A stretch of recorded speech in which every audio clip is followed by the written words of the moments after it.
बिस्मिल्लाहिर्रहमानिर्रहीम। अस्सलाम वालेकुम नाज़रीन, मैं हूं साकिब बशीर। नाज़रीन, इस वक्त बात करेंगे हम नूर मुकद्दम कत्ल केस में 5 सफ़ात पर मुश्तमिल एडिशनल सेशन जज मोहम्मद सोहेल ने एक फ़ैसला जारी किया है। ये फ़ैसला ज़ाकिर जाफ़र और इस्मत जाफ़र की जो ज़मानत की दरख्वास्तें ख़ारिज की हैं उस पर तफसीली फ़ैसला जो है वो जारी किया गया है। एक जब सुबह मैंने बात की थी तो उस वक़्त अदालत ने जो मुख्तसर फ़ैसला था वो अदालत ने सुनाया था और उसमें सिर्फ इतना बताया गया था कि दोनों जो पटिशनर थे इनकी ज़मानतें जो है वो उनकी ज़मानत की दरख्वास्तें ख़ारिज कर दी गई हैं। तफसीलात सामने नहीं आई थी और क्या रीज़निंग थी, क्या वजूहात थी, किस वजह से अदालत ने यह समझा कि ये जो बेल नहीं बनती, ये बेल के हकदार नहीं है, वो तमाम तफसीलात 5 सफ़ात पर मुश्तमिल फ़ैसले में सामने आ गई हैं। अदालत इसकी तफसीलात में हम बात करेंगे कि क्या क्या कहा है अदालत ने।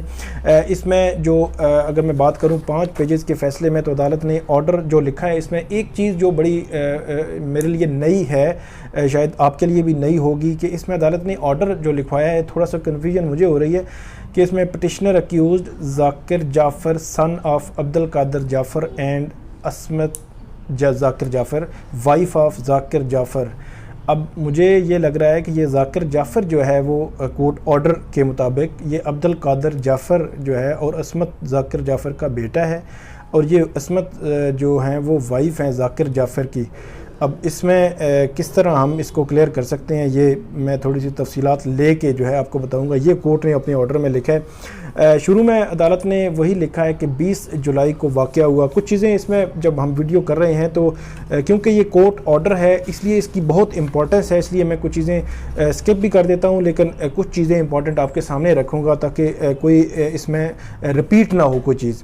तो अदालत ने वो 20 जुलाई की FIR का हवाला दिया, सेक्शंस लिखी, फिर आगे जाकर लिखा कि जो अक्यूज़्ड है मेन उसको गिरफ़्तार किया गया। फिर आगे अदालत लिखती है कि 24 जुलाई को सप्लीमेंट्री स्टेटमेंट सप्लीमेंट्री एक एप्लीकेशन आती है शौकत मुकद्दम की, जिसमें ज़ाकिर जाफ़र की जो उसने माना था इस सारे मामले में, उसका जो बयान है, कन्फेशनल स्टेटमेंट है, उसकी बुनियाद पर ये आई। और 24 जुलाई के बाद दोनों ज़ाकिर जाफ़र और इस्मत जाफ़र को गिरफ़्तार किया गया। उसके बाद इसमें अदालत लिखती है कि एक तो उन्होंने सबूत छुपाने की कोशिश की है, ये एक चीज़ सामने आई है। 8 पॉइंट्स जो हैं फ़ैसले के वो भी मैं आपके सामने रखूँगा। शुरू में ये कुछ चीज़ें आपको बता देता हूँ। अदालत ने लिखा है कि सबूत छुपाने की कोशिश की है और पुलिस को एक तो बर वक्त जो है वो नहीं बताया, इतला जो है वो नहीं दी और अपने बेटे को ये दोनों काम करके बचाने की कोशिश की गई।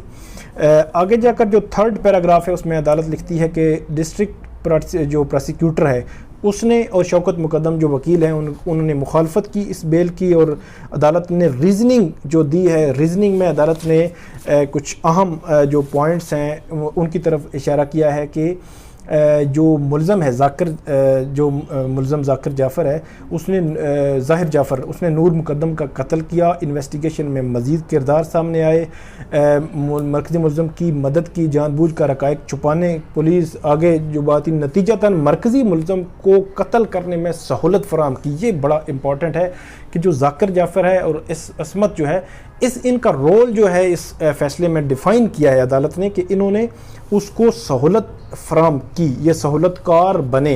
तो ये बहुत इंपॉर्टेंट है जो आगे चलकर जो है केस में भी इस हवाले से मज़ीद गुत्थियाँ जो है वो सुलझेंगी, कुछ चीज़ें सामने आएंगी मज़ीद जो। अच्छा, इसके बाद जो नेक्स्ट पैराग्राफ है उसमें अदालत ने जो प्रिंसिपल अक्यूज़ जो है उसके हवाले से भी लिखा है कि रिकॉर्ड के मुताबिक मुल्ज़म ने नूर मुकद्दम को तशद्दुद का निशाना बनाया, भाईमाना कत्ल किया और सर धड़ से अलग किया। ये अदालत ने रिप्रोड्यूस किया। इसमें आगे जाकर जज साहब लिखते हैं कि मुल्ज़म और उसके वालिद के दरमियान कॉल डिटेल रिकॉर्ड जो CDR है उसका रिकॉर्ड अदालत जो पुलिस के सामने मौजूद है, इन्वेस्टिगेशन ऑफिसर के सामने उसके पास मौजूद है, तो उसमें भी ये साबित हुआ है कि ये जुर्म में शरीक है। जुर्म में शरीक होना जो है वो एक इसकी बहुत जो इम्पोर्टेंस मतलब उसमें आप ये कह सकते हैं कि बहुत ज़्यादा इसकी अहमियत बढ़ गई है कि अदालत ने बड़ा कैटेगोरिकली ये कह दिया है कि इसका जो detail call detail record CDR के मुताबिक ये इसमें शरीक हैं और प्रोसिक्यूशन के मुताबिक मुलज़म कत्ल की वारदात के दौरान अपने बेटे से मुसलसल अपने जो वालिद से मुसलसल जो है वो राब्ते में रहा है। ये मुलज़म मतलब जाकिर जाफ़र और ज़ाहिर जाफ़र का राब्ता आपस में रहा है। तो ये बड़ी एक इम्पॉर्टेंट चीज़ है। सारी डिटेल मैं आपको पिछली वीडियो में बता चुका हूँ कब किसका किससे किस तरह का राब्ता था। उसके बाद अदालत जो है वो नेक्स्ट पैराग्राफ में जज साहब ये लिखते हैं कि मुलज़म जाकिर जो है वो और इस्मत को कत्ल में शरीक साबित करने के लिए रिकॉर्ड पर काफ़ी मवाद मौजूद हैं। मतलब पुलिस ने अभी तक जो इन्वेस्टिगेशन की है, जो रिकॉर्ड अदालत के सामने प्रोड्यूस किया है वो इसमें काफ़ी है कि इनको ज़मानत ना दी जाए। तो ये एक अदालत ने निशानदेही की। इसके अलावा एक चीज़ मैं और बता दूं, राजा रिजवान अब्बासी और असद जमाल जो हैं वो वकील थे, एक जाकिर के और दूसरा असमत का। तो उनकी जानिब से 19 जो अदालती फ़ैसलों के हवाले थे अपने केस को साबित करने के लिए वो दिए गए थे। बुनियादी तौर पर वन लाइनर उनका केस ये था कि जब ये वक़ूआ हुआ, जब ये मर्डर हुआ तो उस वक़्त तक उनको मालूम नहीं था। इसी बुनियाद पर उन्होंने 19 अदालतों के आला अदलिया के फ़ैसलों के हवाले दिए। एक दो ऐसे केसेस के हवाले भी दिए जो इसी एडिशनल सेशन जज जो मोहम्मद सुहेल, इन्होंने केस सुने थे, इन्होंने फैसले दिए थे, तो उनके केसेस के हवाले भी दिए, लेकिन वो केस साबित करने में कामयाब नहीं हुए।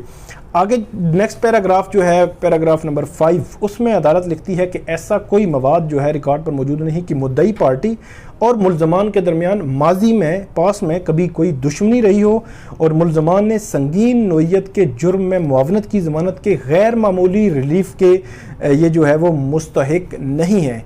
इनक्रिमिनेटिंग मटीरियल जो है रिकॉर्ड पर मौजूद है, जिसकी बुनियाद पर इन जो मुलज़म और वालदैन इनका आपस में साबित होता है, कनेक्शन जो है वो साबित होता है और ये शरीक हैं इस जुर्म में। इसके अलावा जुर्म है वो सीरियस इन नेचर है, इसलिए अदालत ये समझती है कि जो गैर मामूली जो हालात में ज़मानत दी जाती है ये उसके मुस्तहिक नहीं है। आखिरी पैराग्राफ में अदालत ने यह लिखा है कि क्योंकि ये असेसमेंट होती है, अदालत जो टेंटेटिव इन नेचर असेसमेंट होती है, तो जितनी फाइंडिंग्स या ओपिनियन बतौर जज जो है इसमें लिखी गई है इसका ट्रायल पे कोई असर नहीं होगा। इनकी जो ज़मानत है उसकी हद तक तो ये चीज़ें मैटर करती हैं। ट्रायल सेपरेट होगा और उसको बड़ा इन डेप्थ जो है वो जाके उसको देखते हैं और उस पर आर्गूमेंट्स भी होते हैं और यकीनन आने वाले दिनों में वो चीज़ें सामने आएंगी। तो ये 5 सफ़ात पर मुश्तमिल जो फ़ैसला है वो बड़ा तारीख़ी फ़ैसला है और नूर मुकद्दम केस में पहला बड़ा अदालती फ़ैसला है। उसकी तफसीलात मैंने आपके सामने रखी।